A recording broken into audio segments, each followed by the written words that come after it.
Saya tinggal sebentar, tiba-tiba sudah hilang, tinggal separuh. Karena apa?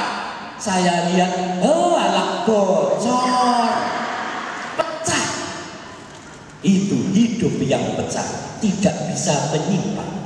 Diberi sebanyak dan diisi sebanyak apapun, rasanya kurang. Tetapi kalau hidup Anda utuh, hati kita utuh, diberi apapun, orang akan mengalami kepenuhan.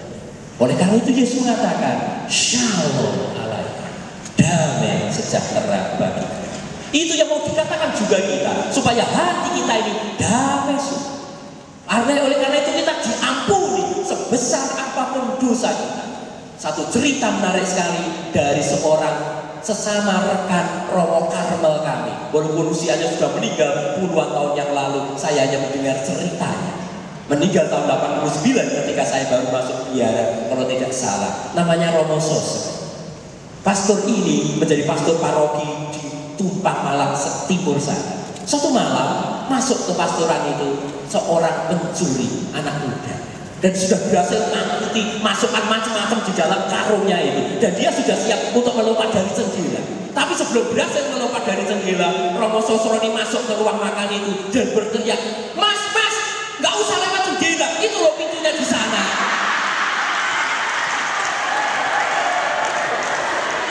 Malam itu anak muda pencuri ini diajak duduk bersama, dibuatkan kopi panas, diberi makan malam, lalu diajak ngobrol lagi.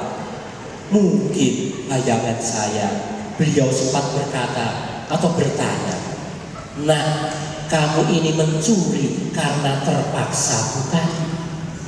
Saya yakin malam itu adalah malam pertobatan bagi dia. Malam ketika dia diubah karena merasakan bahwa Tuhan ternyata ada lewat orang-orang yang tahu dan punya hati yang berbelas kasih seperti Allah kita yang ada di surga. Oleh karena itu bagaimana supaya pengharapan itu hadir? Seorang gadis, pembawaannya serius sekali, tidak pernah tersenyum, judes, kata-katanya ketus. Baru kemudian diketahui apa penyebabnya. Ternyata lama menunggu, tapi ternyata sampai sekarang masih jomblo.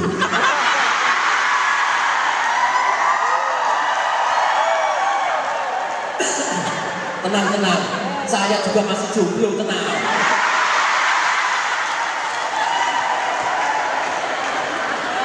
Tiba-tiba ada seorang cowok manis, hitam manis seperti Romo Waris, yang naksir dia. Si pemudi ini tiba-tiba berubah total, jadi murah senyum, jadi aktif, jadi ramah kepada semua orang. Dunianya menjadi indah. Sehingga kita dengan cerita ini boleh mengatakan cinta melahirkan harapan. Ketika kita semua saling mencintai, juga antar kita ini, antar gereja kita ini, kalau kita saling mencintai, pasti ada harapan. Melahirkan harapan, dan kita semua dipanggil untuk menjadi satu keluarga. Saya baca dalam majalah ini cerita tentang Mbak Antonia, yang katanya di shelternya malam pertama dia tidur situ, malam-malam HP-nya bunyi, teman-temannya langsung marah semua karena terganggu tidurnya. Besoknya kruyuk malam berikutnya, bukan HP-nya yang bunyi, tapi perutnya yang bunyi.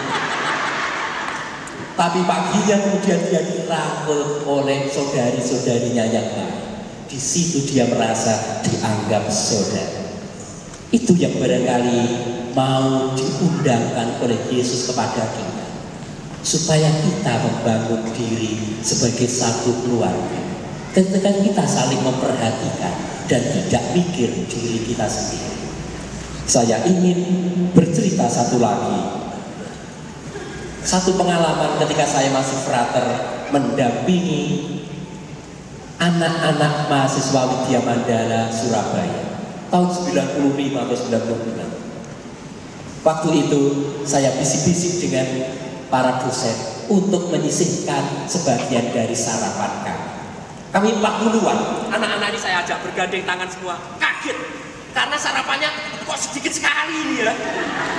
Padahal mereka lapar bukan main.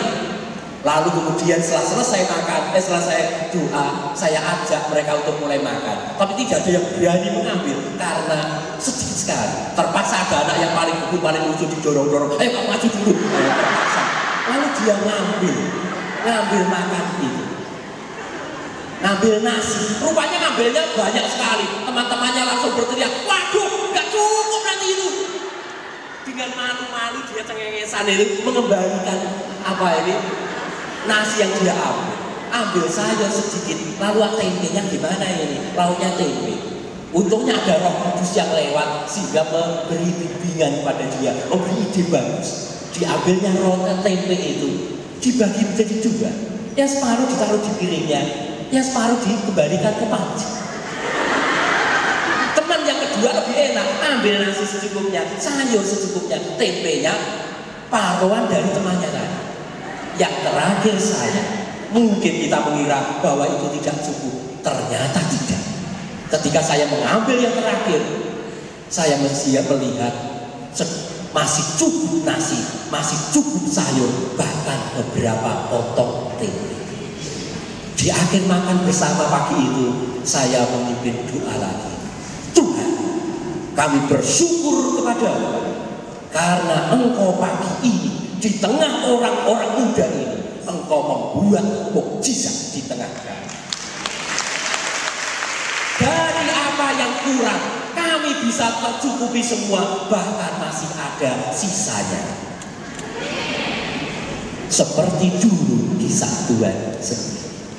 Para saudara yang terkasih, ketika Tuhan pergi ke surga, Tuhan sebetulnya tidak meninggalkan kita. Dia mewakili atau memanggil wakil-wakilnya yang adalah kita semua, yang adalah malaikat-malaikatnya. Dengan begitu Tuhan lewat kita semua akan menjadi harapan kita. Makanya bukan hanya harapanku, seperti ditulis di sini, saya sedikit mengoreksi, mengusulkan, bukan bahwa Tuhan Yesus sumber harapanku, tetapi Yesus sumber harapan kita. Terima kasih, Tuhan memberkati. Shalom, haleluya.